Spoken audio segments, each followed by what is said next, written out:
अथ श्रीदक्षिणामूर्त्यष्टकम्।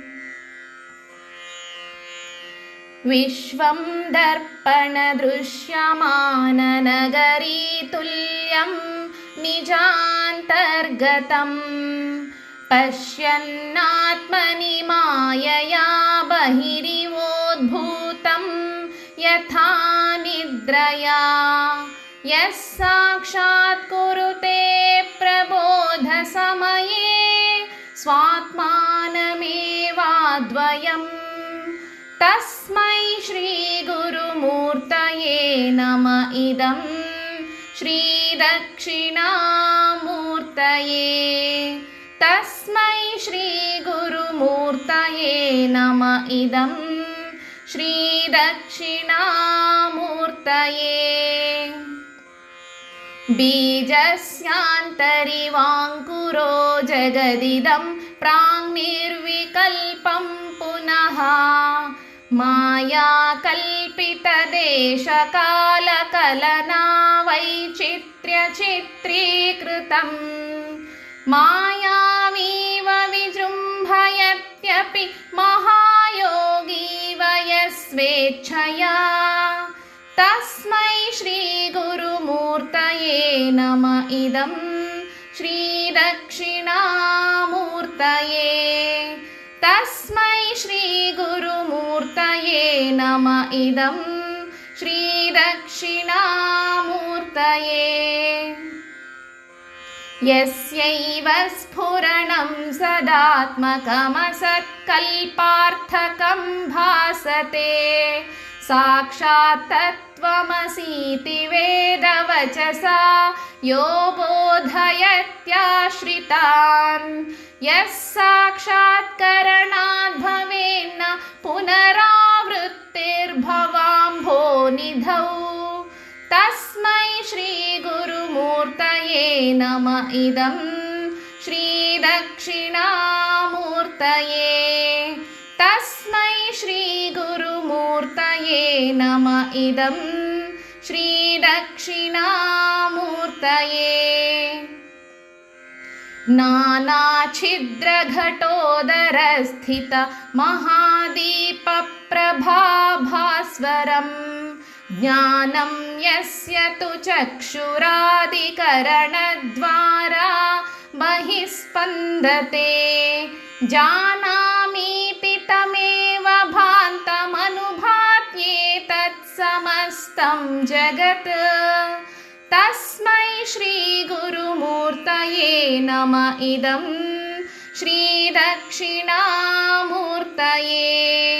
तस्मै श्रीगुरुमूर्तये नम इदं श्रीदक्षिणामूर्तये। देहं प्राणमपीन्द्रियाण्यपि चलां बुद्धिं च शून्यं विदुः स्त्रीबालान्धजडोपमास्त्वहमिति भ्रान्ता भृशं वादिनः मायाशक्तिविलासकल्पित महाव्यामोहसंहारिणे। तस्मै श्रीगुरुमूर्तये नम इदं श्रीदक्षिणामूर्तये। तस्मै श्रीगुरुमूर्तये नम इदं श्रीदक्षिणामूर्तये। राहुग्रस्तदिवाकरेन्दुसदृशो मायासमाच्छादनात् सन्मात्रः करणोपसंहरणतो यो भूत्सुषुप्तः पुमान् प्रागस्वाप्समिति प्रबोधसमये यः प्रत्यभिज्ञायते तस्मै श्रीगुरुमूर्तये नम इदं श्रीदक्षिणामूर्तये। तस्मै श्रीगुरुमूर्तये नम इदं श्रीदक्षिणामूर्तये।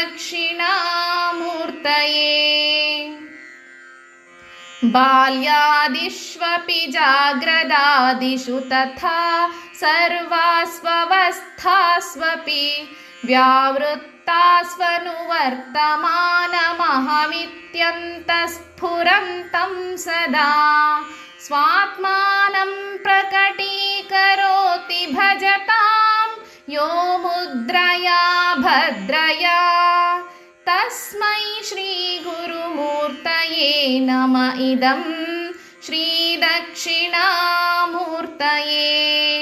तस्मै श्रीगुरुमूर्तये नम इदं श्रीदक्षिणामूर्तये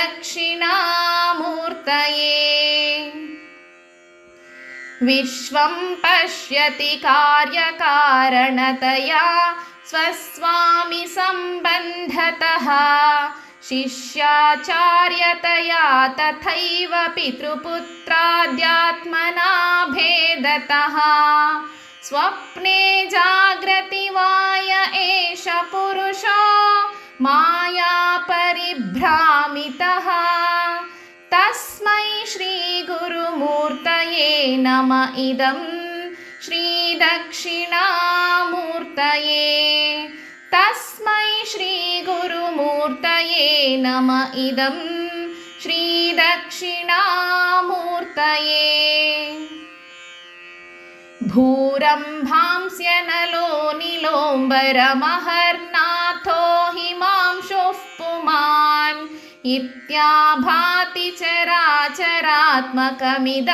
यस्यैव मूर्त्यष्टकम् नान्यत् किञ्चन विद्यते विमृशतां यस्मात् परस्माद्विभोः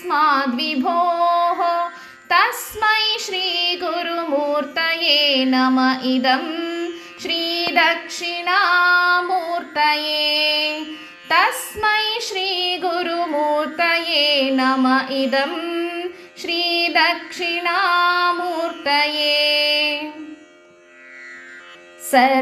सर्वात्मत्वमिति स्फुटीकृतमिदं यस्मादमुष्मिन् स्तवे तेनास्य श्रवणात् तदर्थमननात् ध्यानाच्च सङ्कीर्तनात् सर्वात्मत्वमहाविभूतिसहितं स्यादीश्वरत्वं स्वतः सिद्ध्येतत्पुनरष्टधा परिणतं चैश्वर्यमव्याहतम् सिद्ध्येतत्पुनरष्टधा परिणतं चैश्वर्यमव्याहतम्